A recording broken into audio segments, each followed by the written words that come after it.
Near mint condition, the home of collected editions. That cover's so awesome. This is Mr. Chris Claremont, a legend. Melanie goes, Tired.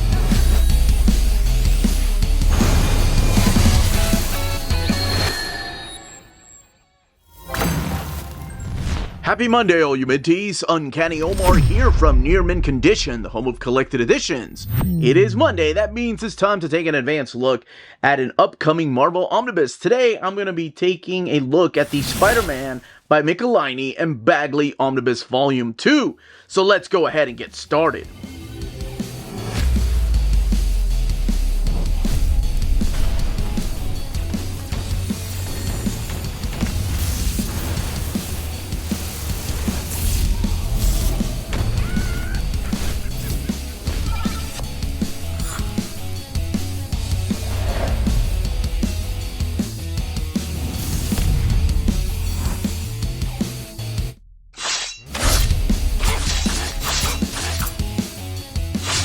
And welcome back, everybody. Before going any further, a big thank you to David Gabriel and the fine folks at Marvel for sending us an advance copy of this omnibus. This omnibus is due out in the direct market and book market on July 8th or 9th of 2025. So if you're watching this later and you're like, what do you mean advance overview? It was at one time, for like a week or so. All right, this is the direct market cover supplied by the legendary Mark Bagley. On the left-hand side is your standard edition cover, also supplied by the legendary Mark Bagley. And both of these are going to be available the same day. However, the direct market cover with the Hulk there is only available through your local comic book store, places like cheapgraphicnovels.com and bdcosmos.com, waltzcomicshop.com, forbiddenplanet.com, readcomics.com, comicsbugle.com, Dying Breed Collectors, Organic Price Books, Tales of Wonder, DCBS, and Stock Trades. While the standard edition, the one we're going to be focusing on right now, is available everywhere. This one does feature, I really like this right here. I think they used the same cover for the Life Theft Epic Collection, but it has Carnage, Doc Ock, Hobgoblin, Cardiac, and Venom right there. And over here we have Spider-Man by Michelinie and Mark Bagley, Volume 2. That picture of Spidey by Bagley, and Maximum Carnage is just the beginning. That's right, this kicks it off with Maximum Carnage. So there is a little bit of double dipping, actually a lot of double dipping with your Spider-Man versus Venom Omni. I'm not sure if people are going to keep that or replace it with this. At the end of the day, it's up to you. Some people, I've seen some of my viewers are like, oh, Spider-Man versus Venom is like Venom Omnibus or Venom Omnibus Volume 0. Actually, before we take it off the dust jacket, let's go ahead and put it up there on the shelf right after Volume 1 of the Spider-Man by Michelinie and Bagley. And this lines up perfectly with the Clone Saga Omnibus Volume 1. So, immediately after the Amazing Spider-Man issue that is collected in here, 393, 394 starts in the Clone Saga Omnibus. Now we can take the dust jacket off. And we have two of the greatest creators in Spider-Man's history put the web slinger through the ringer. And a little bit about the creators: David Michelinie, Mark Bagley, J.M. DeMatteis, and Ron Lim. And this book right here retails for $125. The designs of the art on board shows Peter Parker and these two older people. Don't want to spoil anything. Well, not yet. I mean, I'm going to be flipping through the book, so that might spoil some things. Spider-Man by Michelinie and Bagley, and then that image of Spidey. I do love the webbing that is going around the art on board. All right, let's go ahead and crack it open and talk about the stories found in here. Check out this artwork and look at the extras and, of course, the build. All right, let's go ahead and get this Omni opened. You have your end sheets there, and a piece from Maximum Carnage, David Michelinie, Mark Bagley, and all the other creators, of course, like Stephen Grant and Terry Cavanagh and Howard Mackey, J.M. DeMatteis, Tom DeFalco. You have pencilers like Mark Bagley, Jeff Johnson, Tom Lyle, Sal Buscema, Aaron Lopresti, Scott Collins, a young Scott Collins, Anthony Williams, and Stephen Butler, and of course, Ron Lim. And inks like Al Milgram and Sam De La Rosa and Larry Alexander, Bob Sharon, Kevin Tinsley, and Tom Smith are some of the colors, and letters like Rick Parker and Chris Alepolis and Ken Lopez. Here is your table of contents, and if you look here, there are page numbers. So I always like to point that out ahead of time. And your table of contents will take us all the way from April of 1993 to 1994. I think it's September of 1994 right here. So what is collected in here? Collected in here is Amazing Spider-Man 376 to 393, Amazing Spider-Man Annual 27 and 28, Web of Spider-Man 101 and 103, and 112, Spider-Man, that's adjective is Spider-Man, 35 through 37, 45, and Spectacular Spider-Man 201 to 203, 211, as well as Amazing Spider-Man Ashkin Edition number 1, Venom Lethal Protector 1 through 6, and then material from Spider-Man Unlimited 1 and 2. This book has 1,112 pages and retails for $125.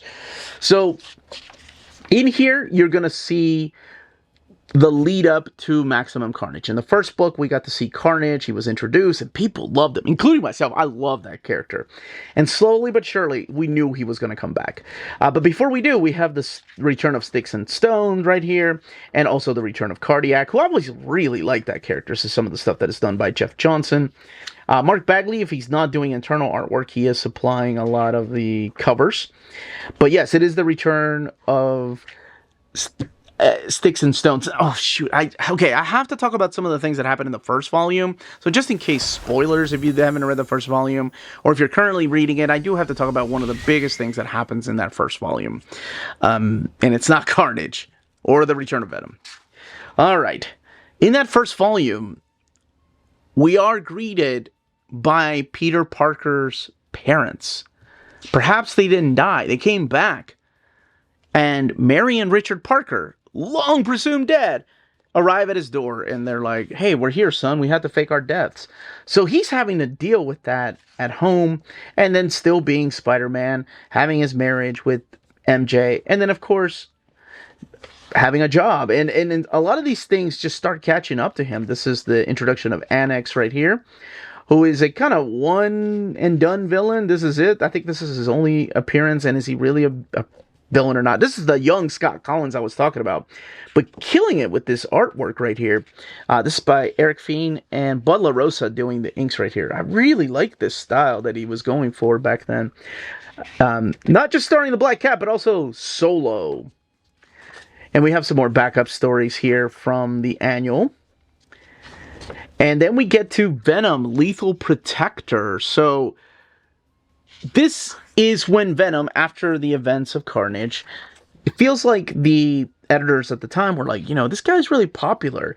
Maybe we should make him stop eating brains and going to try to kill Spider-Man and actually do something with him. Let's test the water some. And they did. We had him starring in The Vault. We had him doing one-shots here and there, Marvel Comics Presents, but they never gave him a series. And what they wanted to do with him in this series is give him almost like a superhero, or more like an anti-hero, more like the Punisher type of label. So that's why we went with Lethal Protector. I love that it's guest starring Spider-Man. Now, Bagley does the first 3 issues, and much like the Infinity Gauntlet, where Bagley couldn't keep up, Ron Lim comes in and finishes it out. So the story is pretty much Eddie Brock has gone back to his hometown of San Francisco he's done with Spider-Man. He's done with Spider-Man, and he wants to start over anew. So what he does in San Francisco starts fighting crime. And as soon as he arrives over there, the police recognize him because he's wanted in New York. So they're like, you're going to have to go back to New York. And word gets out to Spider-Man that, of course, he is living in San Francisco, starting a new life, but it's never that easy. Now, through this series, we are introduced to some new symbiotes, because the symbiotes were the big thing back then. You had Carnage, and he was huge. So you have Scream introduced through here, Phage, who else is it? Lasher, and Agony, and Riot. Those are new symbiotes that are introduced through these pages. And maybe not, they make it out of that particular miniseries. Now, that was printed in the Venomnibus Omnibus, that's redundant, Venomnibus Volume 1. It was not in the Spider-Man vs. Venom. I'll do a comparison to the Spider-Man vs. Venom Omnibus when we're looking at the Maximum Carnage pages here. Maximum Carnage. Oh my gosh, the insanity of this story. It is crazy to think about how Maximum Carnage just went on for so long, but people just loved it. So it's not just the fight between Carnage and Spider-Man and Venom. Now we have some different characters introduced. Shriek is kind of like his love interest that helps him escape from prison. And people find out that Spider-Man or that Carnage has broken out of prison and he is out for revenge. So along the way, they get the help of different villains like the Spider-Man, the doppelganger that showed up in the Infinity War tie-in issues. And all of them are teaming up against Spider-Man. So Spider-Man's going to need some help through here. 14 parts. So Spider-Man gets the help of Cloak and Dagger. And something ends up happening to Dagger through these pages that makes just Cloak snap. Venom gets back into the game and gets into the fight. And then we have more villains joining this huge alliance against Spider-Man. You have the Demo Goblin appear through here. Later on, you have characters like Carrion that appear through here. And more villains keep joining Carnage. So the good guys are almost outnumbered, and it's like they need help. So you have Morbius and Black Cat, and eventually even characters like Captain America get into the mix, and Deathlock. And this was such a huge event that they made a freaking video game out of it. That's crazy. Like, out of an event, I don't know if there's, please correct me if I'm wrong, I don't think there's ever been another thing like this where Marvel Comics or DC Comics or anyone was working on a big event and then they made it into a video game. Like, I want to, wasn't there like a Avengers game? But it was huge back in the day. And the video game, it came with a limited edition version of the video game that had a shirt on the video. Oh, I forgot about Death Watch there. Character that had his own series for a while. But yeah, the video game had like a red cartridge. But this is the big fight against Carnage and his alliance of evil there. And all the good guys are teaming up together to try to stop him. That's what that is. And it all ends in the big finale of part 14 of the Spider-Man Unlimited #2. So then we go back to our regularly scheduled program where it's now the Hulk and Doc Samson teaming up, or rather, it's the Hulk and Spider-Man teaming up to stop Doc Samson right here, who is going all out in gamma radiation poisoning. Again, Mark Bagley coming back for these particular issues. We have from the pages of Venom, the Jury, right here. They show up through these pages. Also guest starring characters like Nova. I love this era of Spider-Man because it's like you never know when characters like Solo or Nova or Deathwatch or Venom are just going to show up one day. And you'll have characters like the Jury that show up as sort of like your villains or they're the guards that are trying to do the right thing. It did not take long for Carnage to come back because he comes back in the annual right here, number 28, with Stephen Butler on artwork right here. Now, he doesn't come back in the way that a lot of people wanted him to come back. It's more so, hey, kids, it's Carnage. And that's pretty much it right there. There's a little Rhino backup story. Now, Life Theft. I mentioned that when I said the cover. This is the story of Adrian Toomes, the Vulture. And here he ends up taking the life source out of Peter Parker, out of Spider-Man, and draining him and giving it to himself and making himself young again. So I love the to be continued right here, Vulture triumphant, and then Vulture has a full head of hair right there. So it's still the same character, he's just younger. So what does that mean for Spider-Man? Well, Peter Parker got a little bit older. Does he stay that way? You're reading comics now, right? You know where this is going to go. Nothing stays the same. But there are some big revelations that are coming later on that the Vulture does play a big part of, and so does the character of the Chameleon. We have these little backup stories featuring Venom, and we've got Chance coming back with Cardiac. And then we have the storyline called Pursuit. Now, Pursuit is, well, it'll pretty much wrap this era up. This is the big fight against the Chameleon, and there is a big reason why Peter Parker, Spider-Man, is going after the Chameleon. This era is forgotten by some people because it's like, oh, it's the 90s. Everything in the 90s was awful. I don't want to know anything about it. There's some really good moments in here, especially for Peter Parker. There's one of the most realistic moments for Peter Parker that I've ever seen through these pages, and I don't want to spoil what happens, but he snaps. Like, he snaps like a real human being would snap with, and the words come out, and he says, "That's not fair." And as an adult in my 40s, with the loss of my dad and like all these horrible things that just keep happening, one thing after another, I myself have said that. And I know a lot of us have said it, right? Whether out loud or whether we're thinking it to ourselves. So to me, it's good to see a character like Spider-Man, somebody we look up to, just break down like a normal human being, because he himself is human and things will break him. But it's how we handle it and how we keep moving forward that defines who we are. And I think there are moments like that in this book. And I don't think it gets enough recognition, mainly because it's like, oh, it's right before the Clone Saga. Who cares? But that's what the pursuit is. And then we get the Shrieking storyline, which is the return of Shriek. And she's back with Carry-On, but Carry-On looking a little bit different through these pages. And this is, again, when just bad things start happening in Peter Parker's life. But by the time you read Clone Saga, you already know where some of these things are as far as the status quo. Yeah, Carry-On gets like a new outfit right there. For some reason, they decided, hey, let's make him a lot cooler. But that's what wraps up this era. We get the Ash Can back here.